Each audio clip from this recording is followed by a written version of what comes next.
2019च्या विधानसभा निवडणुकीत राज्यात काही मतदारसंघ प्रचंड चर्चेत राहिले होते. त्यातलाच एक होता कोथरूड विधानसभा मतदारसंघ. इथं काँग्रेस, राष्ट्रवादी काँग्रेस आणि मनसे या तिन्ही पक्षांनी मिळून मनसेच्या किशोर शिंदेच्या मागे जोर लावलेला. त्यामुळे कोथरूडमध्ये भाजपचे चंद्रकांत पाटील विरुद्ध सगळे पक्ष असा सामना झाला. पण या सामन्यात भाजपच्या चंद्रकांत पाटील यांचा 25,000 मतांच्या फरकानं विजय झाला. यानंतरही कोथरूड मतदारसंघ वेगवेगळ्या कारणांनी सातत्यानं चर्चेत राहिला. भाजपचा बालेकिल्ला असलेला कोथरूड मतदारसंघ यंदाही चर्चेच्या केंद्रस्थानी आहे. पण मागच्या 5 वर्षात इथलं राजकारण असं बदललंय की यंदाच्या निवडणुकीत सामना एकतर्फी होण्याची चर्चा कोथरूड विधानसभा मतदारसंघात होतीये. पण ही चर्चा होण्याचं कारण नेमकं काय? कोथरूड मधल्या विरोधकांचं आणि स्पर्धकांचं राजकारण नेमकं आहे काय? पाहूयात या व्हिडिओमधून. नमस्कार, मी चिन्मय आणि तुम्ही पाहताय बोलभिडू. कोथरूड हा भाजपचा बालेकिल्ला म्हणून ओळखला जातो. आता 5 वर्षांपूर्वीचं गणित बघायचं म्हणलं तर बालेकिल्ला म्हणायचं कारण होतं कोथरूडमध्ये असणारा भाजपचा पारंपरिक मतदार, 2014 मध्ये भाजपनं मिळवलेला एक हाती विजय आणि राज्यातलं वातावरण. पण 2024 मध्ये ही समीकरणं आणखी बदलली आहेत.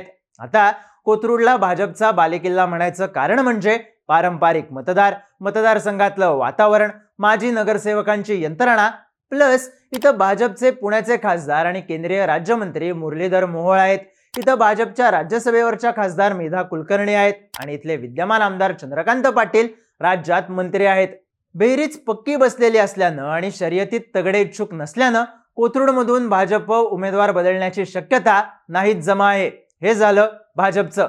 आता बघूयात महाविकास आघाडीकडून रिंगणात कोण असू शकतं. 2019च्या विधानसभा निवडणुकांवेळीच काँग्रेस आणि राष्ट्रवादीकडून अनेक इच्छुक कोथरूडमध्ये होते. पण एकत्रित ताकद लावण्याचा निर्णय झाल्यामुळं या इच्छुकांना मनसेच्या किशोर शिंदेंना आपला पाठिंबा आहे असं दर्शवावं लागलं.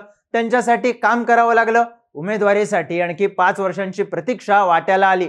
युतीमध्ये हा मतदारसंघ भाजपला सुटल्यानं शिवसेनेमधल्या इच्छुकांची कोंडी झाली. साहजिकच त्यांना महाविकास आघाडीमधल्या तिन्ही पक्षांकडून इच्छुकांची संख्या वाढली आहे. काँग्रेसकडून इथून चंदू कदम यांचं नाव आघाडीवर होतं. पण मतदारसंघ आपल्या पक्षाला सुटणार नाही याचा अंदाज घेऊन त्यांनी माघार घेतली असं सांगितलं जातंय. त्यानंतर राष्ट्रवादी काँग्रेस शरदचंद्र पवार पक्षाकडून गिरीश गुरनानी आणि स्वप्नील दुधाणे अशा 2 इच्छुकांनी तयारी केल्याच्या बातम्या आल्या. पण दोघांची ताकद आपल्या भागापुरती मर्यादित असल्यानं त्यांनीही पक्षाचा अर्ज घेण्याव्यतिरिक्त जागेचा हट्ट धरला नाही अशी ही चर्चा आहे. त्यामुळं महाविकास आघाडीत कोथरूडवर सगळ्यात पक्का क्लेम आहे तो शिवसेना उद्धव बाळासाहेब ठाकरे गटाचा. इथं ठाकरे गटाकडून 2 मुख्य उमेदवार इच्छुक आहेत, चंद्रकांत मोकाटे आणि पृथ्वीराज सुतार. चंद्रकांत मोकाटे हे कोथरूडचे पहिले आमदार. मतदारसंघ पुनर्रचनेनंतर त्यांनी 2009 मध्ये कोथरूडमधून बाजी मारलेली. 2014 ला ते भाजपच्या मेधा कुलकर्णी यांच्या विरोधात निवडणूक लढले होते. पण तेव्हा त्यांचा 64,000 मतांच्या फरकानं पराभव झाला होता. त्यानंतर 2019 मध्ये त्यांनी पुन्हा तिकिटाची मागणी केली होती. पण मतदारसंघ शिवसेनेच्या वाट्याला सुटला नाही आणि मोकाटे तेव्हापासून सक्रिय राजकारणापासून काहीसे बाजूला झाल्याचं स्थानिक पत्रकार सांगतात. मोकाटे आता इच्छुक असले तरी त्यांची पक्षांतर्गत स्पर्धा आहे माजी नगरसेवक पृथ्वीराज सुतार यांच्याशी. पृथ्वीराज सुतारांनी 2017च्या महानगरपालिका निवडणुकीत 796 मतांनी निसट्टा विजय मिळवला होता. त्यानंतर त्यांना गटनेते पदाची जबाबदारी मिळाली. आता विधानसभेसाठी त्यांना संधी मिळाली तर वडील शशिकांत सुतार यांची ताकद आणि जनसंपर्क यावर सुतार यांची भिस्त असणार आहे. नगरसेवक असल्यानं त्यांना प्रभागाव्यतिरिक्त कामाचा आवाका वाढवता आला नाही. पण कोथरूड गावठाण भागात त्यांनी आपलं पॉकेट चांगल्या पद्धतीनं राखल्याचं काही स्थानिक पत्रकार सांगतात.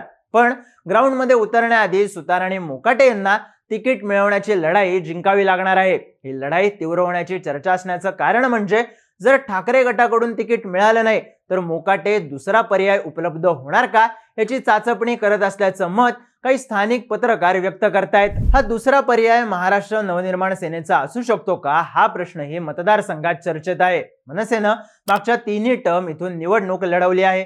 3 वेळी त्यांचे उमेदवार होते किशोर शिंदे. पण त्यांना दुरंगी, तिरंगी आणि चौरंगी लढतीमध्येही विजयाला गवसणी घालता आलेली नाही. यंदाही पुन्हा किशोर शिंदे इच्छुक आहेत. पण त्यांच्या सलग 3 पराभवांनंतर मनसेमधूनही इच्छुक वाढले आहेत. हेमंत संभूस, राम बोरकर, सुधीर दावडे यांचीही चाचपणी सुरू असल्याच्या चर्चा आहेत. पण 2019 मध्ये मनसेचा जो फोर्स कोथरूडमध्ये दिसून आला होता त्या पद्धतीची ताकद यंदा मनसेकडे नसल्याचं स्थानिक पत्रकार सांगतात.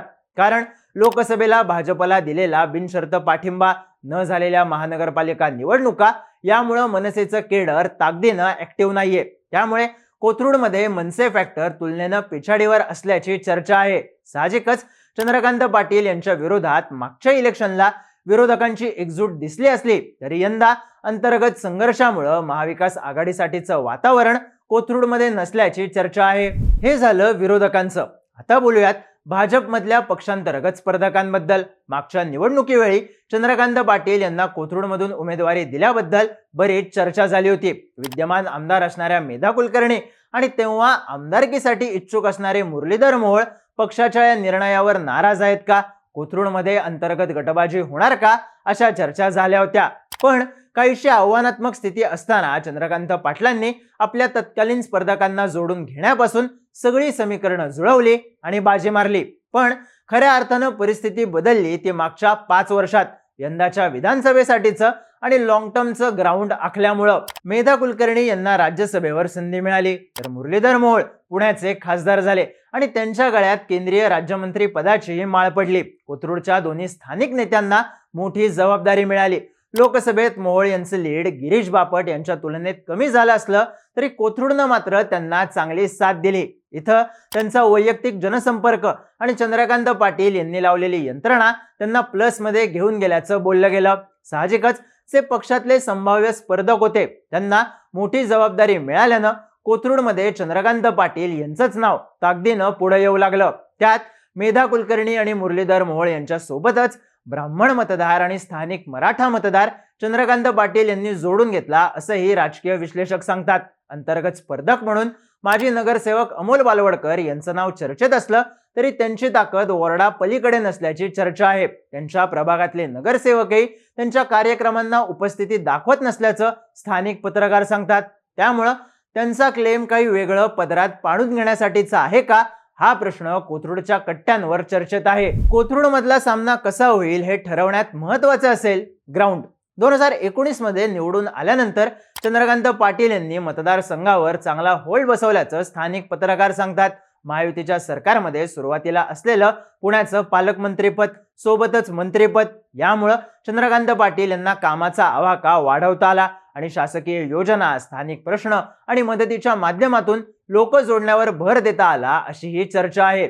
हेच त्यांच्या विरोधात असू शकणाऱ्या सुतारांना प्रभागातच अडकून पडावं लागलं, तर मोकाटे निवडणुकीच्या तोंडावर इच्छुक म्हणून ऍक्टिव्ह झाले. किशोर शिंदे यांनी आंदोलनं, कार्यक्रम या माध्यमातून ऍक्टिव्ह राहणं जमवलं असलं तरी इलेक्शनच्या तोंडावर त्यांना पक्षांतर्गत स्पर्धकांच्या आणि पराभवाच्या शिक्क्याच्या आव्हानाला तोंड द्यावं लागतंय. तेच या 5 वर्षांच्या काळात चंद्रकांत पाटील यांनी स्थानिक, राजकीय आणि सामाजिक पातळीवर जोडलेली समीकरणं त्यांना बूस्ट देणारी ठरू शकतात. त्यात महानगरपालिका निवडणुका तोंडावर असल्यानं माजी नगरसेवकांची मोठी फळी भाजपकडे असणं ही गोष्ट मंत्री आणि ज्येष्ठ नेते असलेल्या चंद्रकांत पाटील यांच्या पथ्यावर पडू शकते. मुळात कोथरूडमध्ये भाजप आणि राष्ट्रीय स्वयंसेवक संघाचा असलेला पगडा, पारंपरिक मतदार, मोहोळ आणि कुलकर्णी यांना मिळालेलं बळ, माजी नगरसेवकांची यंत्रणा या सगळ्याला मंत्री म्हणून केलेलं काम आणि जनसंपर्क अशी बेरीज जर चंद्रकांत पाटील यांना जोडता आली तर कोथरूडचा सामना एकतर्फी घुमू शकतो. त्यात भाजपच्या विरोधकांमध्ये असलेली स्पर्धा आणि भाजपमध्ये नसलेली अंतर्गत स्पर्धा यामुळे भाजपला बालेकिल्ला राखण्यापासून रोखणं हे महाविकास आघाडी पुढचं मोठं आव्हान ठरणार आहे. तुम्हाला काय वाटतं? कोथरूडचा सामना एकतर्फी घुमू शकतो का? तुमची मतं आणि प्रतिक्रिया कमेंट करून सांगा आणि अशाच मतदारसंघांचं राजकारण जाणून घेण्यासाठी बोलबिडूच्या YouTube चॅनलला सबस्क्राईब करायला विसरू नका.